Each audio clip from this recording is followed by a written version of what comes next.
Marlène, Marco et Jean-Claude, nous sommes très heureux de te retrouver. Très heureux, pourquoi? Car nous verrons un thème important. Sauvez-vous. La référence se trouve dans Acte 2, versets 39 et 40. Acte 2, versets 39 et 40. Je t'invite à faire comme d'habitude. Chercher la référence afin de lire en même temps que moi. Juste avant, faisons appel au Saint-Esprit afin qu'il nous dirige à travers cette étude de la parole. Saint-Esprit, merci de nous diriger une fois de plus. Merci de nous conduire. Merci de nous maintenir sur le chemin du salut. Et permets que nous puissions compter sur toi en tout temps et en toutes circonstances. Nous remettons ce moment entre tes mains. Seigneur, veille à ce que personne n'appelle tes enfants tandis qu'elles commencent à écouter et participer à l'étude. Que rien ne vienne les distraire ou les détourner, mais que tout soit totalement concentré afin de ne rien laisser tomber. Merci Seigneur. Merci Saint-Esprit. Au nom de Jésus pour ta gloire éternelle. Amen. Rappelle-toi, Jésus rencontra ses disciples. C'est au début du chapitre 1 du livre de Actes des Apôtres. Il leur avait dit, restez à Jérusalem. Et je te dis à nouveau qu'ils devaient rester là. Pourquoi? Parce que c'est à Jérusalem que les gens de toutes les nations étaient venus. Tu te rappelles?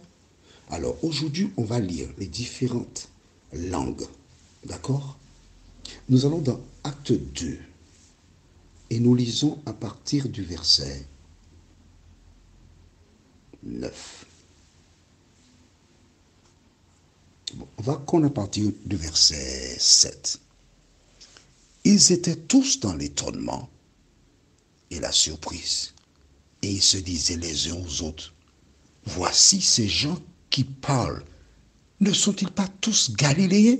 Donc des gens de la Galilée. D'accord? Je continue. Et comment les entendons-nous dans notre propre langue, à chacun dans notre langue maternelle? Qu'est-ce que ça veut dire, langue maternelle? La langue de naissance. Exemple, celui qui avait laissé Jérusalem et qui est venu habiter en France, à sa naissance, c'est le français. Les parents ont parlé leur langue, mais ils connaissent le français. Tu comprends? Notre langue maternelle, là où ils sont nés. Nous continuons.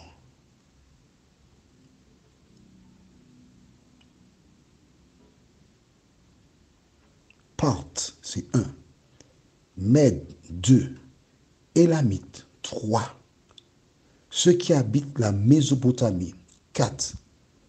La Judée, 5. La Cappadoce, 6. Le Pont, 7. L'Asie, 8. La Phrygie, 9. La Pamphylie, 10. L'Égypte, 11. Le territoire de la Libye, voisine de Cyrène, 12.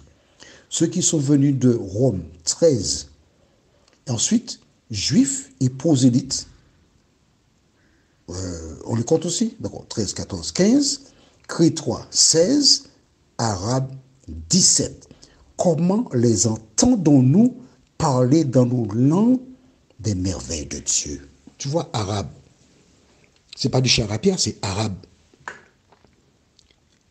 Tu connais les pays où on parle la langue.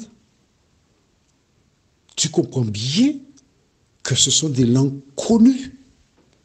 Et toutes ces personnes qui ont entendu elles étaient frappées déjà parce que dès le départ, ces personnes ne parlent pas ces langues. Et voici qu'elles parlent et que tous entendent, comprennent le message. C'était encore plus fort pour les convaincre que ce n'était pas du montage, mais que c'était vraiment Dieu qui s'adressait à eux. Alors, l'ennemi n'avait pas de chance de les détourner parce qu'ils écoutaient attentivement. Au terme de ce discours, convaincus, ce sont eux. Pierre n'a même pas eu le temps de leur dire Jésus nous a envoyés, il nous a dit allez faire des nations, des disciples, les baptisants. Ils n'ont pas eu le temps de dire cela. Ces personnes, sous l'influence du Saint-Esprit, ont posé la question. Nous sommes, sous-entendu, nous sommes prêts à faire ce que tu nous dis parce que nous sommes convaincus.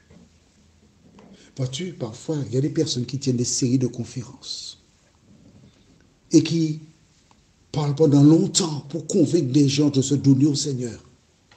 Tandis que là, les gens demandent, mais qu'est-ce qu'il nous reste à faire? On est prêt à faire ce qu'il y a à faire. C'est bon?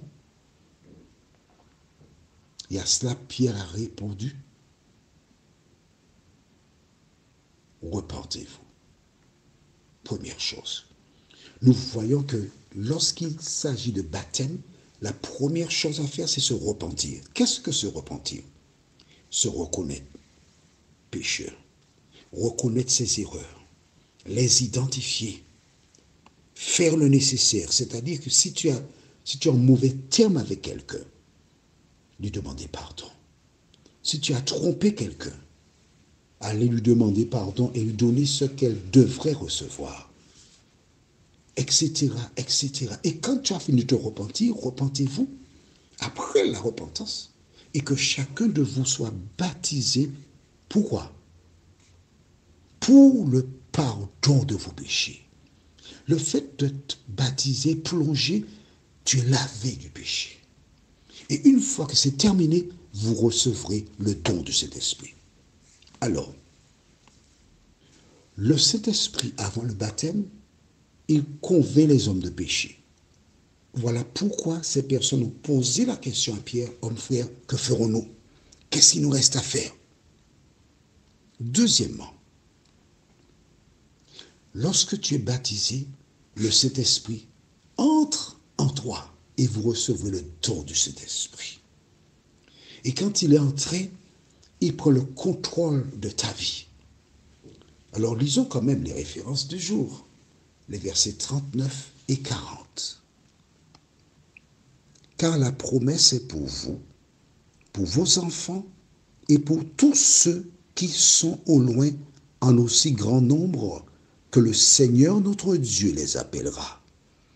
Et par plusieurs autres paroles, il, c'est singulier, il, donc c'est Pierre, les conjurait et les exhortait, disant, sauvez-vous de cette génération perverse.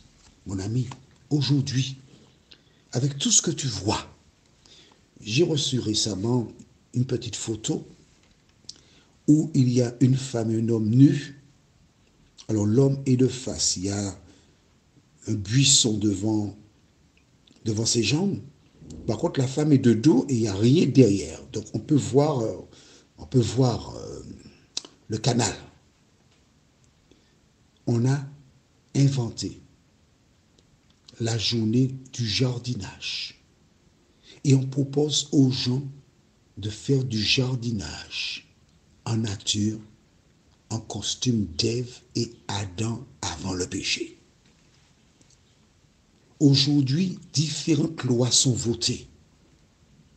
Des lois des hommes qui sont en opposition avec la loi de Dieu. Or, tu sais qui est en opposition avec Dieu. Quand tu entends tout ce qui se passe dans le monde aujourd'hui, qu'est-ce qui te reste à faire? Exactement ce qu'a déclaré Pierre. Sauvez-vous de cette génération perverse. Et c'est maintenant qu'il y a la perversité dans le monde. C'est maintenant que nous voyons toute espèce de choses se réaliser. Alors certaines personnes sont toujours dans la surprise. J'ai reçu il n'y a pas très longtemps de quelqu'un un message par le biais de WhatsApp. Et il me disait, j'ai été sidéré quand j'ai appris telle nouvelle. Alors je lui ai répondu en disant, écoute, tu plaisantes, tu n'es pas sérieux. Comment tu es sidéré? Mais la parole de Dieu nous indique ce qui se passera. La parole de Dieu nous dit comment le monde sera un peu avant la venue de Jésus. Mais c'est normal.